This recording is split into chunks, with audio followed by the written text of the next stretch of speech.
datangnya dari Muhammad Zikri dari Kota Baru Kelantan, Malaysia Ustaz. Masya Allah. Bab tentang masalah iddah nih katanya Ustaz. Malaysia. Nah, kenapa iddah suami meninggal 4 bulan 10 hari sedangkan iddah istri yang dicerai 3 kali suci? Apa hikmah di balik itu katanya Ustaz? Kemudian yang kedua, apa hukum istri yang kematian suami keluar mencari nafkah sedangkan iddahnya belum masih selesai? Naam, iddah banyak yang mengatakan para ulama itu ta'abbudi. Artinya kewajiban dari Allah yang hanya bisa kita lakukan tanpa banyak mengetahui hikmah di balik itu. Seperti kenapa tawaf itu kok 7 kali? Enggak, apa hikmahnya? Apa hikmahnya? Kenapa tawaf itu harus enggak Ka'bah di sebelah kiri kita, kok enggak sebelah kanan kita? Seperti jarum jam gitu. Kenapa kok berlawanan dengan jarum jam? Halas, itu perintah Allah. Kenapa sa'i, Safa dan Marwah itu 7 kali? Kenapa zuhur 4 rakaat, kenapa subuh 2 rakaat? Ini hal-hal ta'abbudi. Ya, yang ini menunjukkan bahwa saya Allah dan kamu hamba, lakukan. Ayo. Ada memang ibadah yang ada hikmah. Tentang iddatul wafah yang ditinggal meninggal suaminya 4 bulan 10 hari, hikmahnya apa? Hikmahnya ulama mengatakan hanya bela sungkawa sebagai bentuk kesedihan istri ditinggal mati suami. Maka dari situ tidak ada bedanya si istri ini udah pernah berkumpul dengan si suami atau si istri masih gadis baru menikah, meninggal suaminya, khalas 4 bulan 10 hari. Baik dia itu dalam keadaan suci meninggalnya, dalam keadaan haid meninggalnya, tetap 4 bulan 10 hari. Kecuali ketika dia hamil. Ketika hamil baru dengan lahirnya si bayi. Ala kull hal. Ini hikmah. Hikmah yang lain untuk kalau si istri ini pernah dikumpuli suaminya untuk menunjukkan bahwa rahimnya suci, bersih dari pengaruh mani yang suami yang meninggal. Walaupun itu cukup dengan 1 kali haid. 1 kali haid cukup. Nah, seperti iddah cerai. Iddah cerai 3 kali suci. Untuk apa 3 kali suci? 1 kali suci cukup. Kalau perempuan itu haid berarti nggak mungkin hamil. Ya gitu. Perempuan itu haid berarti dia tidak mungkin hamil. Kenapa kok harus suci haid, suci haid? Untuk apa ini? Kalau meyakinkan bahwa rahim si istri ini tidak ada janin dari suami yang pertama yang menceraikan dia, mantan suaminya, cukup sekali haid. Sekali haid sudah menunjukkan bahwa si istri nggak ada lagi hubungan dengan suami yang pertama tuh. Tapi enggak, harus 3 haid. Di madhab Imam Syafi'i 3 suci, madhab Imam Malik 3 haid. Tapi ada hikmah. Ditemukan beberapa waktu yang lalu kita mendengar bahwa kenapa kok 3 suci? Karena perasaan si istri, pengaruh janinnya, rahimnya dan pengaruh wataknya tidak cukup dengan 1 suci. Maka ketika dia 3 suci,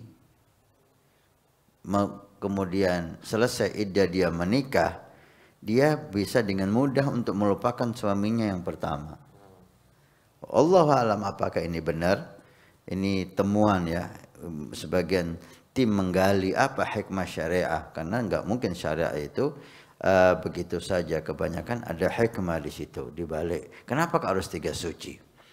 Ternyata ketika dilihat 1 suci itu memang untuk rahim udah bersih. Tapi untuk bekas si suami pertama itu masih ada di rahim. Sehingga itu mempengaruhi perasaan si perempuan ini. Gitulah.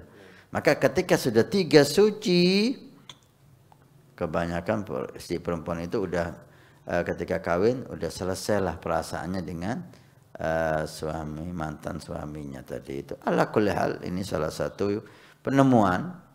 Wallahualam apakah ini benar atau tidak. Walhasil ini ilmu. Ala kulli hal. Ini salah satu hikmah yang bisa kita ketahui, yang jelas itu ta'abbudi. Untuk yang kedua, hukum suami yang ditinggal mati istri ditinggal mati suaminya, dia harus cari nafkah. Ketika dia harus cari nafkah karena tidak ada yang beri nafkah dia, maka ulama memperbolehkan. Mau tamat boleh. Mau makan apa dia? Dibiarkan mati di rumah.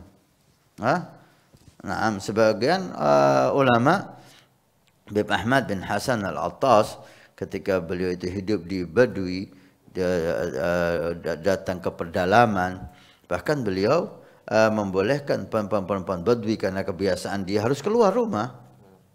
Dan dia keluar rumah untuk mengembala kambing, untuk ke pasar, untuk kebutuhannya, tidak berhias mereka. Siapa yang mengembala kambingnya ini? Maka Habib Ahmad bin Hasan Al-Attas memperbolehkan keluar. Yang penting jangan nikah. Nikahlah.